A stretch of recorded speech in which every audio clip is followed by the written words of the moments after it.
आइए आज आपकी मुलाकात करवाते हैं। हमारे साथ एक बेहद खास मेहमान हैं। एमके इन्वेस्टमेंट मैनेजर्स के डायरेक्टर और chief investment officer Manish Sonthalia साहब, जो कि 3 डिग्री धारण करते हैं, CA CS ICW की। इसके अलावा आपने MBA भी किया, कोई डिग्री छोड़ी नहीं है फाइनेंस में, और बैचलर्स की डिग्री ली है जेवियर्स कॉलेज कॉमर्स में, जेवियर्स कॉलेज कोलकाता से। 20 साल से ज़्यादा लंबा गहरा अनुभव है सोंथालिया साहब का, और फंड मैनेजमेंट का और इक्विटी रिसर्च का। आइए उनका करते हैं स्वागत। गुड मॉर्निंग सर, धन्यवाद समय देने के लिए। सबसे पहले तो आपको और आपके पूरी ऑर्गेनाइजेशन टीम को दिवाली की अग्रिम शुभकामनाएं। उम्मीद करें सर कि ये त्योहारी सीजन और पूरा साल आपके लिए बड़ा मंगलमय और समृद्धि वाला साबित हो। बाजार पर राय लेना चाहता हूँ। दिवाली के पहले मूड माहौल थोड़ा सा सबड्यूड, ढीला, ठंडा, जोश थोड़ा सा कम हुआ है पहले के मुकाबले में। कैसे देख रहे हैं सर बाजार का डायरेक्शन अब से लेकर अगली दिवाली तक? अनिल जी, आपको भी बहुत शुभ दिवाली इस साल, और आने वाले एक साल भी काफी मंगलमय रहे। सब आपके दर्शकों को भी ऐसी हमारी शुभेच्छा है। देखिए, बाजार का माहौल तो ठीक है, बट बेसिकली तीन फैक्टर हैं जो आने वाले दिनों में मार्केट्स को डिटरमिन करेंगे। एक तो आपकी ग्लोबल रेट कट्स, US, दूसरी आपकी इंडिया में फ्लोज, और तीसरी आपकी अर्निंग्स। तो अगले एक साल में अगर आप ये मान के चलें कि 1250 का आपका निफ्टी का EPS है, और 21-22 का पी, तो मोटा मोटी 3-4 साल से सस्टेन कर रहा है। तो एक साल में मुझे लगता है 27,000, 27,500 के निफ्टी लेवल्स एक साल के भीतर आपने को देखने को मिलेगी। अब अभी की अगर आपने बात करें तो मेजर जो इम्पेडिमेंट या हेडविंड्स आप कह लें, वो है आपकी $10 बिलियन की IPOs जो लाइन अप। उसके कारण जो है, और FIIs बेच ही रहे हैं, अक्टूबर महीने में कुछ एक्सेसिव ही सेलिंग है। तो इस कारण जो डोमेस्टिक फ्लोज हैं, जो म्यूचुअल फंड्स के पास कैश रखे हुए हैं, वो सब कुछ यूज हो जा रहे हैं। सो अर्निंग्स तो मोटा मोटी इस साल, इस क्वार्टर आपकी 5% के आसपास होनी चाहिए, और ऐसा ही एक्सपेक्टेशन था। और FY25 में हमारा तो यही मानना है कि 15% की अर्निंग्स ग्रोथ होनी चाहिए, और 18% की अर्निंग्स ग्रोथ FY26। तो ऐसा कोई बहुत ज्यादा मंदी का माहौल तो नहीं दिखता है। शॉर्ट टर्म में थोड़ी बहुत ऊपर नीचे जरूर हो सकती है, क्योंकि फ्लोज का एक जो IPO की जो पाइपलाइन है, वो थोड़ी सी लिक्विडिटी को ड्रेन आउट कर लेगी। और एक साल के भीतर मोटा मोटी बाजार का डायरेक्शन ऊपर ही लगता ये अच्छी बात है कि डायरेक्शन ऊपर है। थोड़ा बहुत रुक रुक कर चलेगा बाजार, वो अपनी जगह है। लेकिन नथियों के सीजन की हो चुकी शुरुआत, और आप तो बड़ी गहरी पकड़ रखते हैं सर। पहली बात तो ये कि पूरा ओवरऑल अर्निंग सीजन आप कैसे देखते हैं? इस बार भी क्या दूसरी तिमाही की तरह, पिछली तिमाही की तरह दूसरी तिमाही के नतीजे भी थोड़े ढीले ढाले रहेंगे? है। सेक्टोरली रहेगा basically. Overall Nifty earnings growth 5-7% की ओवरऑल अर्निंग्स ग्रोथ होनी चाहिए। IT, फार्मास्यूटिकल, बैंक्स, इन तीनों में पॉजिटिव मोमेंटम है। वैल्यूएशंस भी काफी कंफर्टेबल है। दूसरे जो सेक्टर जिसमें अच्छी अर्निंग्स ग्रोथ दिखेगी बट वैल्यूएशन उतने कंफर्टेबल नहीं है, वो है आपकी कैपिटल गुड्स, कंस्ट्रक्शन, इंफ्रास्ट्रक्चर। ये सब एरियाज में भी अर्निंग्स ग्रोथ होगी। जो की ड्रैग्स होंगे आपके अर्निंग्स सेक्टर्स में, वो है आपकी ऑयल एंड गैस, मेटल्स। सो अगर आप इन सबको मिला के देखें तो मोटा मोटी आपकी मिड सिंगल डिजिट की अर्निंग्स ग्रोथ होनी चाहिए। IT कंपनीज के नतीजे आ रहे हैं। बहुत ज़्यादा कोई डिसअपॉइंटमेंट नहीं है, बहुत ज़्यादा कोई पॉजिटिव सरप्राइज नहीं है, ऑन एक्सपेक्टेड लाइंस है। पर हाँ, कमेंट्री थोड़ी IT कंपनीज की बेटर है पिछले 2 क्वार्टर के कंपैरिजन में। और हम तो यही मानते हैं कि Q3 और Q4 यहाँ से भी बेटर रहेंगे। अब नेक्स्ट वीक से आपके बैंक के नंबर्स आने शुरू होने चाहिए, और मोटा मोटी बैंकिंग सेक्टर में 11-12% की अर्निंग्स ग्रोथ YOY बेसिस पर देखने को हमको मिलनी चाहिए। सो अभी तक कोई मेजर पॉजिटिव या नेगेटिव सरप्राइजेस नहीं है अर्निंग्स में, और एक्सपेक्टेड लाइंस में mid single digit earnings growth Q2 की होनी चाहिए हमारे समझ। तो चलिए, बड़ा सरप्राइज़ या बड़ा शौक नहीं, लेकिन 4 दिग्गज IT कंपनियों के नंबर्स आ चुके हैं, TCS, HCL टेक निफ्टी की, और बाकी LTTS और एम्फेसिस।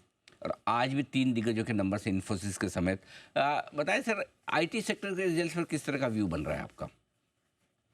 आईटी सेक्टर का व्यू बेसिकली पॉजिटिव है, क्योंकि जो मैनेजमेंट कमेंट्री है, जो लास्ट 1.5 साल से हम देख रहे हैं कि बुक जो ऑर्डर बुक पोजीशन है वो काफी कंफर्टेबल थी, बट टॉप लाइन ग्रोथ नहीं आ रहा था।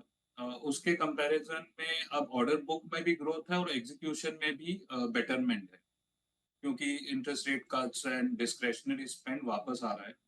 और थर्ड क्वार्टर में बेसिकली अब फर्लोज का जो इजाफा हमें लेना पड़ेगा, नंबर ऑफ वर्किंग डेज कम होते हैं हॉलीडे सीजन के पॉइंट ऑफ व्यू से, बट नेट नेट लास्ट 1-2 साल के कंपैरिजन में कमेंट्री पॉजिटिव है, आउटलुक पॉजिटिव है, और 2026 में ये और भी बिल्डअप होगा। दूसरी एक जो पॉजिटिव बात हमको ये देखने को मिल रही है कि आर्टिफिशियल इंटेलिजेंस की जो यूज्ड केसेस हैं, अब जो डील्स वगैरह में है, ओपन ओपन एआई की जो यूसेज है वो काफी बढ़ रही है। तो इससे रेवेन्यू ग्रोथ भी होगा और आपकी प्रोडक्टिविटी भी बढ़ेगी। तो नेट नेट एक पॉजिटिव मार्जिन इम्पैक्ट भी हमें FY 26 में और FY 25 के Q3 और Q4 में देखने को मिलनी चाहिए। ठीक बात। तो आईटी शेयरों पर व्यू आप अभी भी रख सकते हैं पॉजिटिव, कोई दिक्कत वाली बात यहाँ पर है नहीं। ऑटो स्टॉक्स पर आपसे राय लेना चाहूँगा। आज आपने देखा होगा बजाज ऑटो के नंबर्स के बाद बड़ी तेज़ मार पड़ती है। देखिए वजह क्या है सर, वाकई में ग्रोथ को लेकर चिंताएं या वैल्यूएशंस को लेकर, और कैसे देख रहे हैं आप बाकी पूरे ऑटो स्पेस को? नहीं, देखिए, कुछ कमेंट्रीज आई हैं टू व्हीलर मेजर्स के पॉइंट ऑफ व्यू से कि फेस्टिवल सीजन की demand not up to expectation. So और ये बेसिकली जो इंडस्ट्री एक्सपर्ट्स हैं जो उनकी फैक्ट्रियां चला रहे हैं, उनको अगर ये देखने को मिल रहा है, तो बेसिकली मार्केट की जो एक्सपेक्टेशन है करंट दिवाली सीजन में वो एक्सपेक्टेशन के मुताबिक नहीं है। और अ, बाजार का तो यही एक्सपेक्टेशन था कि टू व्हीलर सेक्टर सबसे पॉजिटिवली प्लेस्ड है as compared to passenger cars and even MHCV. So अगर टू व्हीलर्स पर ही थोड़ा सा डिमांड का डावाडोल है, तो FY 25 की जितनी वॉल्यूम नंबर्स है वो थोड़ी सी अंडर परफॉर्म करती हुई लिख रही है। इसी के कारण सब ऑटो स्टॉक्स में थोड़ी सी प्रेशर है। डिमांड की थोड़ी इशू दिख रही है। फेस्टिवल सीजन पर काफी उम्मीदें थी। सो वो ऑलमोस्ट जो 15 दिन नवरात्रि का जो सीजन है वो चला गया, दिवाली का सीजन है। तो काफी पिकअप होनी चाहिए। और अगर कंज्यूमर डिमांड सॉफ्ट है in spite of good monsoons, तो ये थोड़ी चिंताजनक बात है। तो ये आपके लिए थोड़ा सा ऑटो स्पेस पे आज जो दबाव दिख रहा है वो भी। अ, एक और स्पेस है जो केमिकल की, वहाँ पर आपसे राय लेना चाहता हूँ। कुछ डाउन रेट्स भी आ रहे हैं कुछ दिग्गज स्टॉक्स में। एक उम्मीद ये थी कि चाइना के साथ शायद थोड़ा सा बेहतर मूड माहौल बनता दिखे, लेकिन चाइना में भी कोई खास संकेत वापस से आ नहीं रहे। तो दोनों ही केमिकल और मेटल शेयरों पर आप अपना व्यू दें सर। देखिए, चाइना में स्लो डाउन है, ओवर कैपेसिटी है, केमिकल सेक्टर में काफी डंपिंग हो रही है चाइना के तरफ से, ग्लोबली। सो प्राइसेस होल्ड नहीं कर पा रहे। और इसी के कारण बल्क ऑफ केमिकल स्टॉक्स में बहुत ज्यादा हमें कोई तेजी उम्मीद नहीं है। कुछ एक स्टॉक्स वगैरह में जहाँ पीटीएफई प्राइसेस वगैरह थोड़े से ऊपर हैं, वहाँ थोड़ी सी तेजी जरूर देखने को मिल रही है। बट ब्रॉडली एग्रो केमिकल्स में डिमांड एंड सप्लाई ओके है, पर स्पेशलिटी केमिकल्स में रिकवरी अभी भी थोड़ी दूर है। और मेटल्स में बेसिकली स्टील पर तो मंदी का माहौल है। डंपिंग हो रही है चाइना के पॉइंट ऑफ व्यू से। बट स्टील में एक चीज जरूर है कि ब्लास्ट फर्नेस से आप इलेक्ट्रिक आर्क फर्नेस के पॉइंट ऑफ व्यू से कार्बन एमिशन और ग्रीन, उस पॉइंट ऑफ व्यू से ब्लास्ट फर्नेस की कैपेसिटी में जो कैपेसिटी एडिशन नेक्स्ट 2 साल में होने का है, उससे ज्यादा ईएफ रूट में कैपेसिटी बिल्डअप होगी। अराउंड 100 मिलियन टन की एडिशनल कैपेसिटी ईएफ रूट के थ्रू जाएगी। सो ईएफ से रिलेटेड जितनी भी तेजी है वो आपको कंपनीज में देखने को, graphite electrodes and all of that. But दो मेटल्स जहां पर काफी तेजी लगती है, not from near term point of view only, but आपके साल 2 साल 5 साल के पॉइंट ऑफ व्यू से, वो है एल्यूमिनियम और कॉपर। और इसका मेन रीज़न बेसिकली है कि बॉक्साइट की शॉर्टेज है ग्लोबली, इंडिया में भी और चाइना में भी। चाइनीज़ कंपनीज़ जो है बॉक्साइट माइन्स खोज रहे हैं पूरी दुनिया भर में, और इंडिया में हम जानते ही हैं 2-3 कंपनी जो बॉक्साइट में काफ़ी रिज़र्व्स है, उनकी कैपेसिटी एल्यूमिना की बढ़ने वाली है। तो एल्यूमीनियम एंड कॉपर यहाँ पर तेज़ी है, बाकी कोई सेक्टर में वैसे मेटल्स पॉइंट ऑफ व्यू से तेज़ी नहीं है।